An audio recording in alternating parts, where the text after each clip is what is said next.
వెదర్‌ని చూస్తే చాలా బాగుందండి అసలు. వానజల్లు గిల్లుతుంటే ఎట్టగమ్మా, నీటి ముల్లే కూర్చుతుంటే ఎట్టగమ్మా. చాలా బాగుంది వాతావరణం.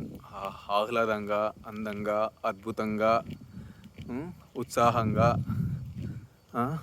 హృదయంలో ఉప్పెనలాగా ఎంత బాగుందో వాతావరణం. ఈ అడవి, ఆ! హ్మ్, ఈ పచ్చదనము, ఈ కారు మబ్బులు, ఆ!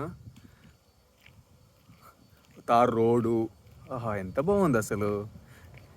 జీవితాన్ని ఇట్లా ఆస్వాదించాలి ఎప్పుడైనా. ఆస్వాదించకపోతే జీవితం ఆహ్, దానికి విలువే ఉండదసలు యాక్చువల్‌గా జీవితాన్ని ఆస్వాదించకపోతే. జీవితాన్ని ఆస్వాదిస్తూ ముందుకెళ్తూ అలా, అలా, అలా అలల్లాగా అలల మీద సాగిపోయినట్టుగా ఉండాలి.